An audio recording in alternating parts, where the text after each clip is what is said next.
राम राम किसान भाइयों, मैं नितिन फिर से हाजिर हूं आपके लिए एक नया टॉपिक लेकर के। ये आज का हमारा टॉपिक है सिंजेंटा कंपनी का कल्टार प्लांट ग्रोथ टॉनिक। इसके बारे में एक कंप्लीट जानकारी मैं आपको देने वाला हूं।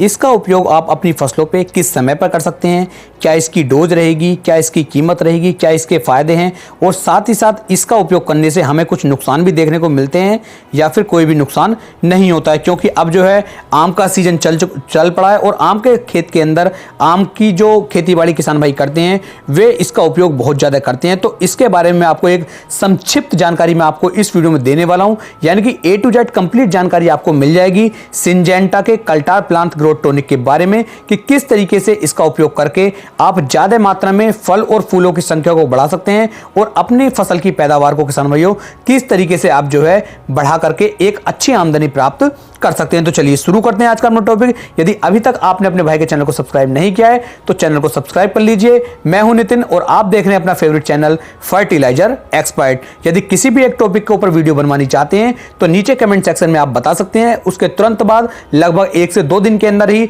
आपको वो वीडियो बिल्कुल अच्छी जानकारी के साथ बना करके दे दी जाएगी, जिससे कि और भी किसान भाई उस जानकारी का फायदा उठा सकते हैं। तो करते हैं शुरू सिंजेंटा का कल्टार प्लांट ग्रोथ टॉनिक। जो किसान भाई आम की खेती करते हैं, पपीते की खेती करते हैं, नींबू की खेती करते हैं, आलू की खेती करते हैं, मिर्च की खेती करते हैं, उन किसान भाइयों के लिए तो सिंजेंटा का कल्टार बहुत ही अच्छा एक टॉनिक माना जाता है। सिंजेंटा के कल्टार टॉनिक का उपयोग करने से पहले मैं आपको बता दूं कि इसमें कुछ सावधानियां भी हैं कि ऐसा नहीं है किसी भी टाइम आप इसका स्प्रे कर दें। उन सावधानियों को भी आपको वीडियो में बताया जाएगा, तो वीडियो में लास्ट तक बने रहें। क्योंकि जो किसान भाई बीच में वीडियो छोड़कर चले जाते हैं वे मुझसे बाद में कहते हैं कि हमें नुकसान हो गया। तो नुकसान उसी कंडीशन में किसान भाइयों होता है जब आप पूरी वीडियो नहीं देखते हैं, अच्छी तरीके से नहीं समझते हैं कि हमें किस तरीके से कौन से स्प्रे का उपयोग करना है। बारीक से बारीक बात भी मैं अपनी वीडियो के अंदर बता करके चलता हूँ, जिससे कि किसान भाइयों को सिर्फ फायदा हो, नुकसान बिल्कुल भी देखने को ना मिले। किसान भाई सिंजेंटा का कल्टार ये एक तरह का प्लांट ग्रोथ प्रमोटर है जो बहुत ही अच्छी तरीके से फसल के ऊपर जो है ग्रोथ करने में काफ़ी ज़्यादा मदद करती है। यह किसान भाइयों एक सिस्टमिक प्लांट ग्रोथ रेगुलेटर है। अब बात करते हैं इसके अंदर कौन कौन से टेक्निकल कितनी मात्रा में दिए गए हैं। तो इसके अंदर किसान भाइयों आपको पैक्लोब्यूट्राजोल 23% SC फार्मूलेशन के साथ इसके अंदर आपको देखने को मिलता है। बात करते हैं इसका उपयोग हम अपनी कौन कौन सी फसलों में कर सकते हैं। तो इसका उपयोग आप शकरकंजी में कर सकते हैं, कद्दू में कर सकते हैं, मिर्च में कर सकते हैं, बैंगन में कर सकते हैं, सलजम, गाजर, मूली, मूंगफली, लहसुन, प्याज, आलू, आम, कटहल, नींबू, पपीता और भी अन्य फसलों में आप इसका उपयोग कर सकते हैं। लेकिन ऐसा नहीं है कि सभी फसलों पे आपको एक ही डोज, एक ही मात्रा उपयोग में लानी है। सभी फसलों पे इसकी जो डोज और इसकी मात्रा है वो थोड़ी अलग अलग रहती है, जो मैं आगे आपको वीडियो में बता रहा हूँ। इसके उपयोग करने का तरीका मैं आपको बताऊं तो यदि आप इसे स्प्रे के रूप में करना चाहते हैं तो आप इसे स्प्रे के रूप में भी उपयोग में ला सकते हैं। दूसरा, यदि आप ड्रिप विधि से इसे देना चाहते हैं तो ड्रिप विधि से भी किसान भाइयों आप सिंजेंटा के कल्टार टॉनिक को उपयोग में ला सकते हैं। तो सबसे पहले किसान भाइयों बात कर लेते हैं जितनी भी हमारी कंद वर्गीय फसलें होती है, जैसे कि हमारी गाजर की फसल है, मूंगफली की फसल है, प्याज की फसल है, कद्दू की फसल है या फिर हमारी लहसुन की फसल है, आलू की फसल है। इस तरह की फसलों के अंदर यदि आप इसका उपयोग करना चाहते हैं तो आपको कितनी डोज की मात्रा इन फसलों के अंदर लेनी है। जब भी किसान भाइयों आप सिंजेंटा के कल्टार का इन फसलों के अंदर उपयोग करेंगे, आपके खेत के अंदर नमी होनी बहुत ही ज़्यादा आवश्यक है। यदि नमी नहीं है तब आप इसका उपयोग ना करें। तो इन सभी फसलों के अंदर किसान भाइयों आपको जो है हमारा 15 लीटर वाला पंप होता है, उसके अंदर लगभग आपको 6 से लेके 7 ml प्रति पंप के हिसाब से लेकर के इन सभी फसलों पे आप इसका स्प्रे कर सकते हैं। लेकिन खेत के अंदर नमी होनी बहुत ही ज़्यादा आवश्यक है। अब बात करते हैं किसान भाई दूसरी फसलों की, यानी कि बड़ी फसलों की। बड़ी फसलों में जैसे कि हमारा पपीते की खेती आ गई है, नींबू की खेती आ गई है, कटहल आ गया है या फिर आम की खेती आ गई है, इनके ऊपर आपको इसकी कितनी डोज लेनी है।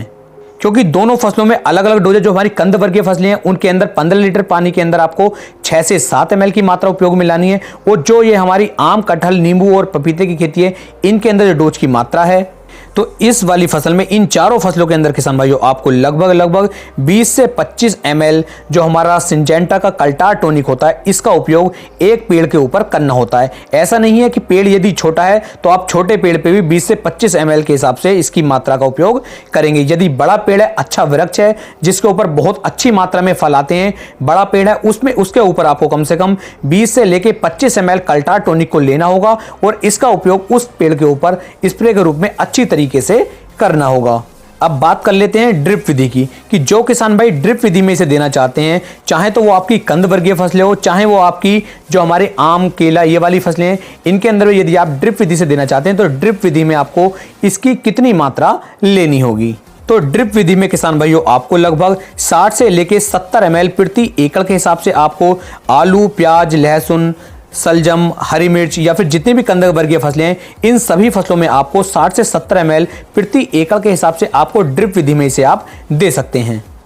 तो इस तरीके से किसान भाइयों आप इसका उपयोग करके अपनी फसलों से काफ़ी अच्छी तरीके से फल और फूलों की संख्या को बढ़ा सकते हैं। अब बात करते हैं किसान भाइयों इसकी कीमत की, कि मार्केट में इसकी कितनी कीमत आपको देखने को मिल जाती है। तो जो इसका 50 ml का पैकेट आपको देखने को मिलता है, जो 50 ml की इसकी बोतल आपको देखने को मिलती है, ये लगभग 300 से लेकर के 350 रुपए के आसपास मार्केट में देखने को आपको मिल जाती है। आपके यहाँ पर इसके क्या रेट चल रहे हैं नीचे कमेंट सेक्शन में आप बता सकते हैं। और जिन किसान भाइयों ने सिंजेंटा के कल्टार का उपयोग किया है, उन्हें ये कैसा लगा, अच्छा लगा है या बेकार लगा है, उसके बारे में भी नीचे कमेंट सेक्शन में बता सकते हैं।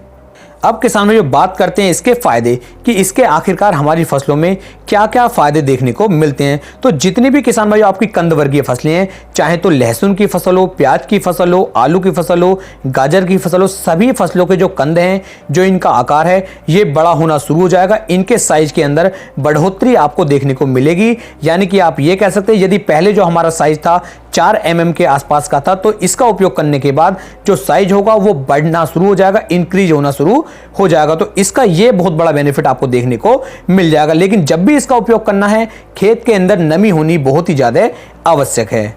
दूसरा किसान भाइयों, जैसे ही आप इसका उपयोग करते हैं, हमारी जो फसल होती है वो बिल्कुल हरी भरी रहती है, बिल्कुल चमचमाती रहती है, साथ ही साथ साइज और उसका उत्पादन में तो इससे बढ़ोतरी होती ही होती है। अब बात कर लेते हैं किसान भाइयों, क्या हम इसका जो उपयोग करते हैं किसी खरपतवार नाशी के साथ इसका उपयोग कर सकते हैं या फिर नहीं, या फिर किसी और जो हमारा एनपीके होता है उसका इसका स्प्रे कर सकते हैं या फिर नहीं, या फंगीसाइड, इंसेक्टिसाइड के साथ इसका स्प्रे कर सकते हैं या फिर नहीं। तो मैं आपको बता दूं, किसी भी खरपतवार नाशक के साथ आप इसका इस्तेमाल ना करें, किसी भी फंगीसाइड के साथ आप इसका इस्तेमाल ना करें। आप इसका इस्तेमाल कीटनाशक के साथ कर सकते हैं, कोई भी साइड इफेक्ट आपको देखने को नहीं मिलेगा। एक खास बात मैं आपको और बता दूं, इसका जो स्प्रे आपको करना है वो शाम को 3 बजे के बाद यदि इसका स्प्रे करेंगे तो ज्यादा अच्छे परिणाम, ज्यादा शानदार रिजल्ट आपको देखने को मिल जाते हैं। तो इस तरीके से आप इसका इस्तेमाल करके अपने फसलों के कंद को, उसके आकार को, उसके साइज को बढ़ा सकते हैं, फसलों की पैदावार को किसान भाइयों आप बढ़ा सकते हैं, और साथ ही साथ आपकी जो टोटल ओवरऑल पैदावार होती है उसे तो इंक्रीज करने में, उसे तो बढ़ाने में इसके काफी ज्यादा इससे फायदे आपको देखने को मिल सकते हैं। तो उम्मीद है मैंने आपको एक सही और अच्छी जानकारी दी है। यदि वीडियो पसंद आई हो तो वीडियो को ज्यादा से ज्यादा शेयर करें और चैनल को सब्सक्राइब करना बिल्कुल भी ना भूलें।